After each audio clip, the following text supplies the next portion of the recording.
Hi guys, welcome to Achievers online education platform. Today we will discuss about research aptitude part 7 video, that is thesis and article writing format and styles of referencing.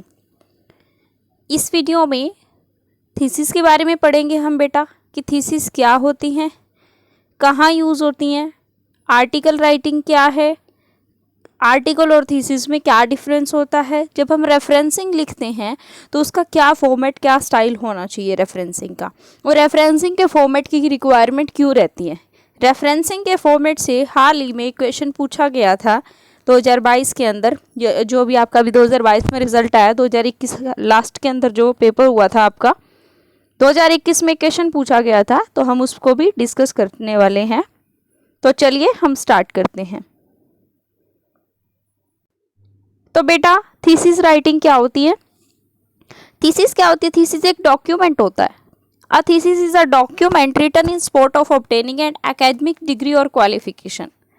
Like आप PhD करते हो, MPhil PhD के अंदर thesis लिखी जाती हैं जिससे कि आपको एक डिग्री मिलती है एकेडमिक क्वालिफिकेशन के लिए। It is usually longer than research paper. Thesis और रिसर्च पेपर में पहला डिफरेंस क्या होता है कि ये बड़ी होती है किससे? रिसर्च पेपर से।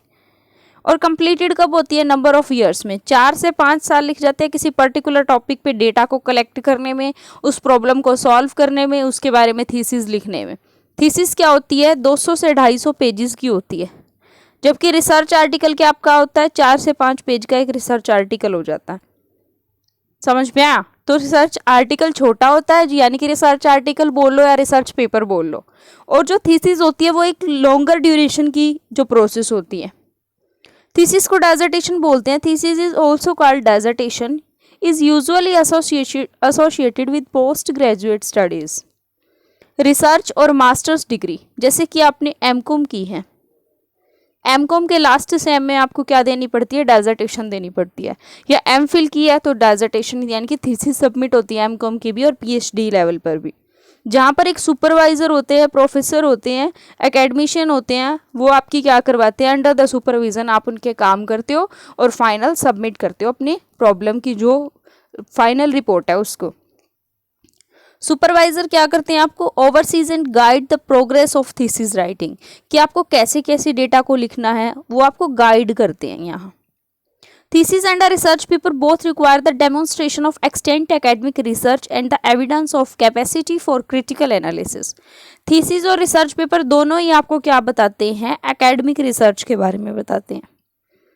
Clear? The completion of thesis, however, require the input of original work and author's finding in the field of chosen topic. कि जो thesis आप complete कर रहे हो ओरिजिनल वर्क होना चाहिए उसके लिए। जब भी आप कोई टॉपिक चूज कर रहे हो थीसिस के लिए, तो ऑथर को ये ध्यान में रखना चाहिए कि वो ओरिजिनल हो। जिस भी फील्ड में आप काम कर रहे हो, आप कुछ आइडिया, न्यू इन्फॉर्मेशन उससे जनरेट कर सको, फ्यूचर के लिए रिसर्च गाइडलाइन बता सको कि आपकी थीसिस में आपने जो पर्टिकुलरली कहाँ से काम शुरू किया। एक फ्रंट टाइटल से काम शुरू किया कि फ्रंट टाइटल के आपके माइंड में एक प्रॉब्लम आई, आपके माइंड में आया कि मैंने ये, जैसे न्यूटन ने देखा कि ऊपर से कुछ गिर रहा है तो वो बार बार नीचे क्यों आ रहा है, मैं कुछ ऊपर फेंक रहा हूँ तो वो नीचे क्यों आ रहा है, तो उसके माइंड में एक आइडिया जनरेट हुआ, उसने उसके ऊपर काम करना शुरू कर दिया। ऐसे ही आपके माइंड में कोई आइडिया, कोई प्रॉब्लम आती है, फ्रंट टाइटल लिखोगे उसका, लास्ट में पहुँचते पहुँचते आप थीसिस बाइंड करते हो आकर के। तो ये लॉन्ग स्टेप प्रोसेस होती है।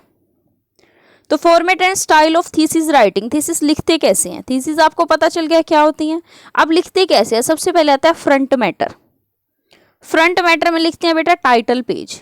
टाइटल पेज क्या मतलब क्या हो गया? जो वेरी फर्स्ट पेज होता है, जैसे आपकी बुक है उसका कवर पेज टाइटल पेज हो गया, जिसके ऊपर थीसिस का टाइटल होता है। जैसे आपकी थीसिस है पड़ी एचआरएम पर और आपका टॉपिक है वर्क लाइफ बैलेंस, तो आपकी थीसिस का टाइटल हो जाएगा वर्क लाइफ बैलेंस। समझ में आ?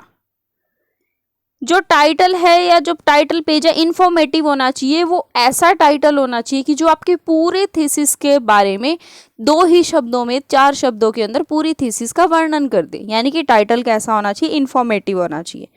Contain keywords, reveal the topic of the thesis, thesis का क्या टॉपिक है वो बताएगा title, on this page title of the thesis author name, इस पेज के ऊपर क्या क्या होगा, ऑथर का नेम होगा कि कौन लिख रहा है, सुपरवाइजर नेम होगा, प्लेस होगी, डेट होगी, ये सारी चीजें टाइटल पेज पर मेंशन होनी चाहिए। उसके बाद बारी आती है एब्स्ट्रैक्ट की। एब्स्ट्रैक्ट क्या होता है, सारांश बोलते हैं, हिंदी में समरी बोल सकते हो आप। Abstract should be given in about 100 to 150 words, यानी कि 5 से 10 सेंटेंसेस, 100 से 150 जो वर्ड्स का एब्स्ट्रैक्ट होना चाहिए। ऑथर को ब्रीफ करना होता है कि क्या तो आपकी रिसर्च प्रॉब्लम है, क्या आपने रिसर्च मेथोडोलॉजी अडॉप्ट किया और क्या आपके रिजल्ट है और क्या आपका कंक्लूजन है। जैसे ना पता है क्या है, इसका एक एग्जांपल देती हूँ मैं। जैसे ना कोई बात हो रही है और हमारे पास सुनने का टाइम नहीं है, मेरी ना खास आदत है, मैं फटाफट कहती हूँ शॉर्ट समरी बता दो क्या बात है तुम्हारी, इतना लंबा टाइम नहीं है मेरे पास तुम्हारी बात सुनने का। हाँ, अगर मेरे पास टाइम है तो मैं पूरा बॉडी पार्ट सुनूंगी, उसका पूरी डिटेल्स। अगर मेरे पास टाइम नहीं है तो मैं क्या कहती हूँ, फटाफट से जो की पॉइंट्स है वो मुझे बता दीजिए। क्लियर? तो एब्स्ट्रैक्ट को की पॉइंट बोल सकते हो आप, जिसके अंदर मेनली क्या रिसर्च प्रॉब्लम है, क्या मेथोडोलॉजी है, क्या आपका रिजल्ट कंक्लूजन है, वो बताया जाएगा। उसके बाद आता है टेबल ऑफ कंटेंट। जैसे कि आप बुक कोई खरीद के आते हो तो वहाँ इंडेक्स लिखी होती है ना, टेबल ऑफ कंटेंट कि आपकी बुक के कंटेंट क्या क्या होंगे, लाइक आपकी हेडिंग क्या होगी, सब हेडिंग क्या होगी, पेज नंबर्स क्या होंगे, कौन कौन से चैप्टर होंगे, उन सब चीज़ों का टेबल ऑफ कंटेंट होता है। उसके बाद लिस्ट ऑफ फिगर कि आपने इसके अंदर क्या क्या पूरी थीसिस में टेबल, कितनी टेबल्स यूज़ किए, उनके नंबर, टेबल का टाइटल, पेज नंबर, कि जितनी टेबल फिगर बनाए गए, डायग्राम्स बनाए हैं, उनकी complete summary list of figures में डालोगे। लिस्ट ऑफ टेबल्स हो जाएगी। नोमेनकल्चर, नोमेनकल्चर क्या होता है, ये ऑप्शनल होता है, डालो तो डाल सकते हो, नहीं तो कोई रिक्वायरमेंट भी नहीं है। नोमेनकल्चर के अंदर क्या बताया जाता है, author can give a list of terms, symbol, acromion and there meanings. मतलब कि जैसे फुल फॉर्म्स होती है ना, जैसे SPSS है, SAS है, ये स्टैटिस्टिकल सॉफ्टवेयर है, मैंने इनको यूज़ कर लिया। अब इनकी फुल फॉर्म, ये एक्रोनियम है, इनकी फुल फॉर्म मुझे लिखनी पड़ेगी ना, तो मैं नोमेनकल्चर हेडिंग के अंदर जो जितने भी फुल फॉर्म्स बनती हैं, APA, MLA, यानी कि जितने भी फुल फॉर्म्स बनती है मैं सबकी फुल फॉर्म्स लिख दूंगी। यहाँ जितने भी सिंबल यूज़ किए उनके बारे में लिख दूंगी, उनका मीनिंग लिख दूंगी, ताकि और क्लियर हो जाए। मैंने बोला ना ऑप्शनल है, एडिशनल है, हम और क्लियर कर दें अपनी थीसिस को, कुछ भी कहीं पर भी डाउट ना रहे उस चीज़ के लिए। ये था फ्रंट पेज। बॉडी पार्ट की बात करते हैं सेकंड पेज पे। उसके अंदर क्या आएगा, बॉडी पार्ट क्या होता है, narrative, analysis the research work. Introduction आता है कि आपकी जो प्रॉब्लम है, आप जिस पर्पस से काम कर रहे हो, author should state the purpose of investigation. आपने रिसर्च क्यों की है, आपकी क्या प्रॉब्लम थी, उस प्रॉब्लम का बैकग्राउंड क्या है, उसकी हिस्ट्री क्या है, उसके ऊपर पहले किसने काम किया हुआ है, रिसर्च गैप कहाँ था, उसकी हिस्ट्री क्या है, जनरल अप्रोच क्या है उस थीसिस की, उसका क्राइटेरिया क्या है स्टडी करने का, वो सब चीज़ें इंट्रोडक्शन में आएंगी। थियोरेटिकल बेस के अंदर क्या होगा, रिसर्च डिज़ाइन, एक्सपेरिमेंटल वर्क आएगा। उसके बाद है मटेरियल, क्या क्या यूज़ करने वाले हो आप। रिजल्ट, रिजल्ट के अंदर क्या आता है, the author should present the result usually with accompanying table and graphs. जो फाइनल, यानी कि आपने क्या किया, बॉडी पार्ट के अंदर इंट्रोडक्शन दिया, थियोरेटिकल बेस बताया, रिसर्च डिज़ाइन क्या है आपका, मटेरियल आपने कहाँ कहाँ से डेटा कलेक्शन किया है, कंपोनेंट कौन कौन से, आपके टेस्टिंग प्रोसीजर क्या है, फुल डिटेल बताओगे आप इसकी। उसके बाद फाइनली जो रिजल्ट होगा ना, उसको आप टेबल और ग्राफ की फॉर्म में शो करोगे। क्लियर? Last discussion. डिस्कशन के अंदर क्या होता है, इस सेक्शन के अंदर क्लियरली डिफाइन करना कि कंपेयर करना रिजल्ट को। Discuss the meaning of the result, stating clearly what are the significance of the result with theoretical expectation and account of anything unexpected. कि अगर कुछ अनएक्सपेक्टेड हुआ है तो उसका हिसाब दीजिए, कंप्लीट बताइए, डिस्कस कीजिए, डिस्कशन पार्ट में आएगा।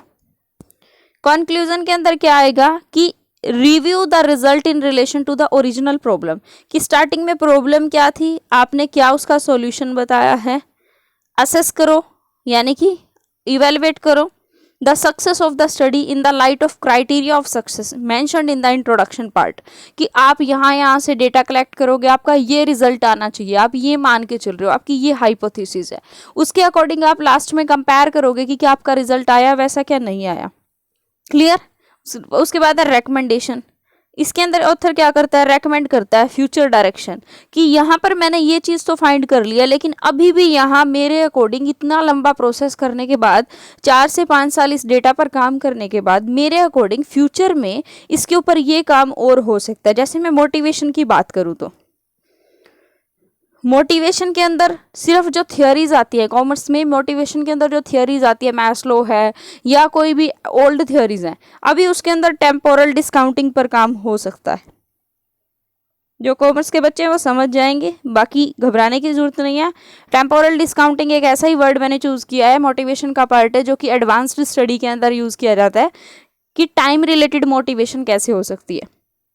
टेम्पोरल डिस्काउंटिंग पर काम हो सकता है। ऐसे ही हम अपने रिसर्च पेपर में या थीसिस के अंदर बता सकते हैं कि फ्यूचर का क्या स्कोप है इस सब्जेक्ट में, इस टॉपिक के अंदर। उसके बाद है एंड मैटर। एंड मैटर में एक्नॉलेजमेंट लिखोगे कि जितना भी लिखा है, author should acknowledge assistance from adviser, sponsor, funding agencies, colleague, technician, इन सब से एक्नॉलेज कराएगा कि मेरा जो डाटा है सही है, मैं मेरी नॉलेज के अंदर है, सब कुछ है।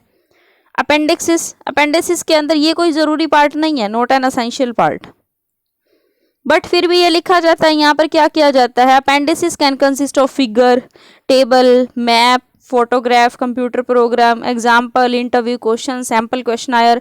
जैसे ना आपने डेटा कहाँ से कलेक्ट किया, क्वेश्चनायर फिल करा के, तो क्वेश्चनायर फिल कराए तो उसका जो सैंपल है आप उसको अपेंडिसिस में पेस्ट कर सकते हो। कोई पिक्चर्स यूज़ किए हैं अपेंडिसिस में दिखा सकते हो, टेबल्स यूज़ किए हैं, कोई अदर इंस्ट्रूमेंट यूज़ किए हैं, वो अपेंडिसिस में दिखा सकते हो।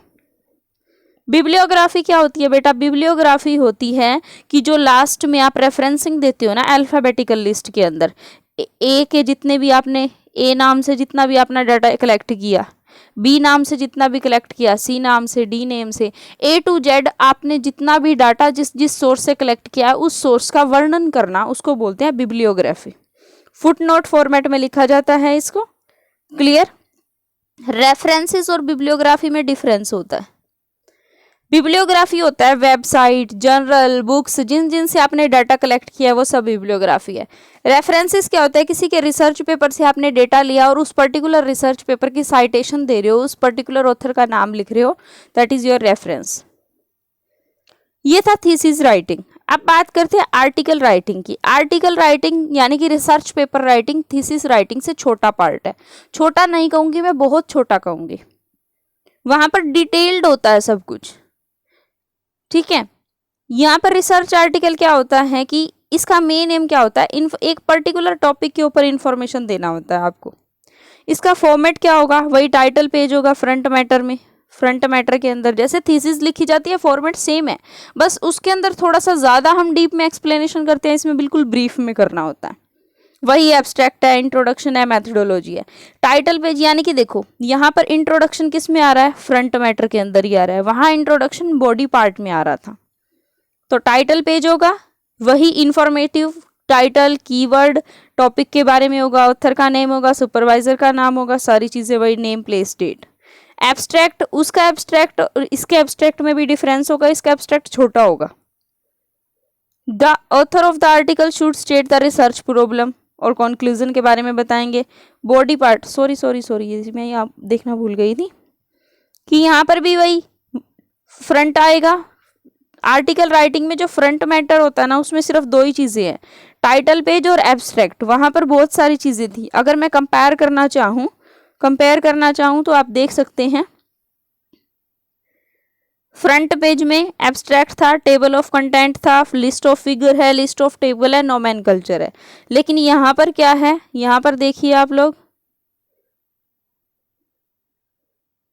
ये पेज है हमारा, ओनली टाइटल पेज और एब्स्ट्रैक्ट है। उसके बाद बॉडी पार्ट आया। बॉडी पार्ट में वही इंट्रोडक्शन, मैथडोलॉजी जो मैं पहले डिस्कस कर चुकी हूँ कि इंट्रोडक्शन में आपकी नेचर ऑफ प्रॉब्लम क्या है, मैथडोलॉजी में आपने कौन सी रिसर्च मैथडोलॉजी अपनाई, यानी कि रिसर्च का टाइप क्या है, क्वालिटेटिव है या क्वांटिटेटिव है, रिसर्च का डिज़ाइन क्या होगा आपका, सैम्पलिंग प्रोसीजर क्या होगा, डाटा कहाँ से कलेक्ट करोगे, ये सारी चीज़ें। उसके बाद आएगा आपका रिजल्ट। फाइनली जब आपने डेटा कलेक्शन कर लिया, इंटरप्रिटेशन कर लिया, सब कुछ कर लिया, तो आपका रिजल्ट पार्ट आएगा। रिजल्ट पार्ट को आप कैसे शो करोगे, वही टेक्स्ट, टेबल और ग्राफ की फॉर्म में। डिस्कशन करोगे कि फ्यूचर में क्या स्कोप हो सकता है इसके लिए, इस स्टडी की लिमिटेशन क्या है, क्या बेनिफिट हुआ इस स्टडी का, क्या ये स्टडी आपकी हाइपोथेसिस के अकॉर्डिंग है या नहीं है। क्लियर। लास्ट में एंड मैटर आएगा जिसमें आप रेफरेंसेस दोगे, बुक्स से, जनरल से, मैगजीन से, वेबसाइट से, किसी भी पब्लिश्ड अनपब्लिश्ड सोर्स से जो आपने डेटा कलेक्ट किया उस सोर्स की डिटेल जब आप लिखोगे तो वो रेफरेंसेस सेक्शन यानी कि एंड मैटर में आएगा। ये था आपका आर्टिकल राइटिंग। लास्ट में हमारा एक कंसेप्ट बचता है बेटा रेफरेंसिंग फॉर्मेट, कि जब आप रेफरेंस लिखते हो तो कौन से फॉर्मेट में लिखोगे। अब मैंने बोला कि रेफरेंस क्या है, कि आपने साक्षी का पेपर उठाया यानी कि आपने मेरा पेपर लिया, मेरे पेपर से आपने डेटा लिया तो आप मेरा नाम लिख दोगे कि साक्षी मैम के पेपर से लिया है। नहीं, ऐसे नहीं होता। साक्षी के पेपर से लिया है तो आपको साक्षी के नाम को, साक्षी का पेपर कौन से बुक के अंदर है, कौन सी जनरल में है, साक्षी के पेपर का टाइटल क्या है, साक्षी का फुल नेम क्या है, हम साक्षी चावला, तो मेरा नाम, पूरा नाम लिखोगे, मेरी बुक का टाइटल, मेरा ISSN number, publication place, publication date, book, complete लिखना होता है, ईयर ऑफ पब्लिकेशन। अब भी फॉर्मेट नहीं बना। अब हम मैम पहले किसको लिखें और बाद में किसको लिखें, पहले आपका ईयर ऑफ पब्लिकेशन लिखें या आपका पूरा नाम लिखें कि आपका हाफ नेम लिखें। उसके लिए अब कुछ बच्चे तो मेरा पूरा नाम लिख देते हैं। मैं ना आपको एक छोटा सा और एग्जाम्पल देती हूँ। टीचर ना बच्चों को बोलती है असाइनमेंट बनाने हैं, मेरे साथ ये बहुत बार होता है। मैं बोलती हूँ बेटा ना असाइनमेंट बना के आना, कोई प्रॉपर फॉर्मेट ही नहीं फॉलो करता। कोई लिख देता है साक्षी चावला, कोई ओनली साक्षी, कोई लिख देता है साक्षी मैम, यानी कि बच्चे मेरा नाम ही अच्छे से नहीं लिख रहे हैं। सबमिटेड टू में, सबमिटेड बाय में खुद के बारे में इतनी डिटेल और मेरे बारे में कोई डिटेल नहीं लिखते। कि कोई तो जो फ्रंट पेज बना रहा है वो ऐसे करके बना रहा है, कोई सीधा सीधा बना रहा है, यानी कि कोई फॉर्मेट ही नहीं होता। स्टैंडर्डाइजेशन के लिए फॉर्मेट की जरूरत पड़ती है। प्रीवियस ईयर क्वेश्चन आप करोगे ना, सेकंड पार्ट अभी जो वीडियो आपके पास आने वाली है उसके अंदर यही क्वेश्चन है कि 2021 में हाल ही में पूछा भी गया था कि रेफरेंस फॉर्मेट की ज़रूरत क्यों होती है। तो स्टैंडर्डाइजेशन के लिए, ऑब्जेक्टिविटी के लिए, कि कहीं सब्जेक्टिविटी ना हो, प्रॉब्लम ना क्रिएट हो, थोड़ा सा इंप्रेशनेटिक लगे, उसके लिए हमें रेफरेंस फॉर्मेट की रिक्वायरमेंट रहती है। तो रेफरेंस फॉर्मेट बेटा हमारे पास मेनली होते हैं ये तीन, बहुत सारे हैं ऐसे तो, लेकिन हम ज़्यादा यूज़ करते हैं APA MLA। APA की फुल फॉर्म आती है बेटा पेपर में, MLA की आती है, CMS की आती है। APA होता है अमेरिकन साइकोलॉजिकल एसोसिएशन, MLA होता है मॉडर्न लैंग्वेज एसोसिएशन, और शिकागो होता है Chicago manual of style, CMS। अब ना यहाँ पर ये देखना होता है कि कहाँ पर कोमा आएगा, कहाँ पर इन्वर्टेड कोमा आएगा, कहाँ पर कैसे क्या चीज़ आएगी, कहाँ टाइटल इटैलिक में होगा, कहाँ बोल्ड में होगा, ये सारी चीज़ें हमारी देखने की रहती हैं। तो APA के अंदर क्या होगा, ऑथर का लास्ट नेम पहले आता है फिर फर्स्ट नेम आता है, यानी कि मेरा नाम साक्षी चावला है तो आप लिखोगे चावला फिर साक्षी, फिर ऑथर का last name comma, first name के बाद फुल स्टॉप, फिर ईयर ऑफ पब्लिकेशन। मान लीजिए मैंने 2020 के अंदर कोई पेपर पब्लिश करवाया, फिर फुल स्टॉप। अब ईयर ऑफ पब्लिकेशन को ब्रैकेट में लिखना है और दोनों बाहर फुल स्टॉप होने चाहिए। फिर बुक का टाइटल इटैलिक में लिखना है, आपको पता है ना थोड़ा सा टेढ़ा हो रखा है, ये इटैलिक में लिखना है। जैसे मेरी बुक का टाइटल हो गया HRM, ह्यूमन रिसोर्स मैनेजमेंट, फिर फुल स्टॉप। फिर पब्लिकेशन प्लेस दिल्ली, दिल्ली में पब्लिश करवाया। पब्लिशर कौन थे मेरे, ABC, कोई भी पब्लिशर हो सकते हैं। तो ये APA स्टाइल है। क्लियर। MLA स्टाइल क्या कहता है, बुक ऑथर का लास्ट नेम पहले आएगा फिर फर्स्ट नेम आएगा, यहां पर देखिए, उसके बाद बुक का टाइटल, फिर सिटी ऑफ पब्लिकेशन, फिर पब्लिशिंग कंपनी और लास्ट में पब्लिशिंग ईयर। MLA के अंदर जो ईयर है वो लास्ट में आता है, APA में जो ईयर ऑफ पब्लिकेशन है ये पहले आ जाता है। शिकागो के अंदर क्या होगा, ऑथर का last name comma, first name, full stop, title of work, फिर पब्लिकेशन प्लेस, फिर सेमीकोलन, 2 डॉट, फिर पब्लिशर, डेट ऑफ पब्लिकेशन। ये चीज़ कोमा डॉट ये चीज़ें याद रखनी होती हैं। आजकल क्या है वो एक और नेक्स्ट वीडियो आने वाली है अभी आपके पास, हाँ, लेकिन नई एक और फटाफट से वीडियोस जो सीरीज आ रही है आपकी, उसके अंदर अभी वीडियो जो आएगी ICT के क्वेश्चन का कंसेप्ट होगा, इंफॉर्मेशन एंड कम्युनिकेशन टेक्नोलॉजी का।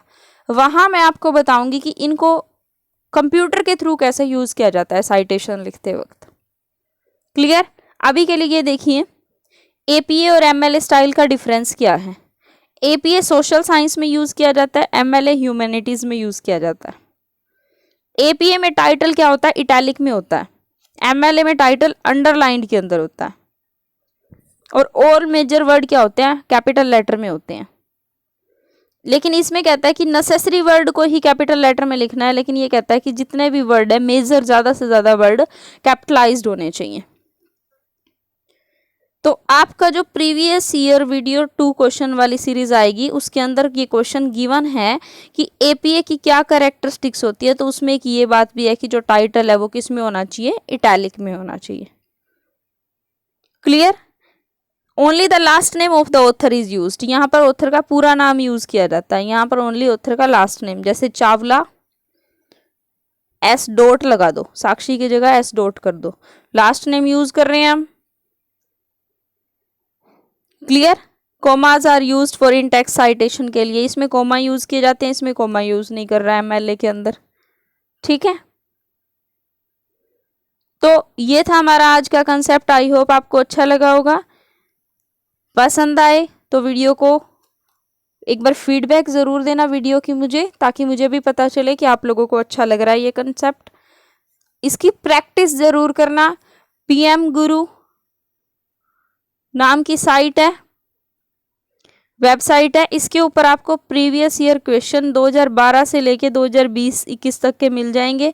वहाँ से प्रैक्टिस कर सकते हो। ऑप्शन वाले बहुत अच्छे अच्छे क्वेश्चन है, 150 से 200 क्वेश्चन आपको मिल जाएंगे। अड्डा 24/7 वेबसाइट पर बहुत सारे क्वेश्चन अवेलेबल हैं। जितनी ज़्यादा हो सके केवीएस मैदान की बुक है, वहाँ पर भी आपको बहुत सारे क्वेश्चन प्रैक्टिस के लिए मिल सकते हैं। अदर बहुत सारी वेबसाइट हैं जहाँ पर आपको आप सिर्फ यही टाइप करना है, research aptitude previous year question NTA net paper 1। ये लाइन टाइप करते ही आपको बहुत सारे प्रीवियस ईयर क्वेश्चन प्रैक्टिस के लिए मिल जाएंगे। प्रैक्टिस कीजिए और नए नए कंसेप्ट सीखिए। ओके, तो थैंक यू वेरी मच। मिलते हैं फिर से एक नई वीडियो के साथ, तब तक के लिए bye bye. Thank you very much.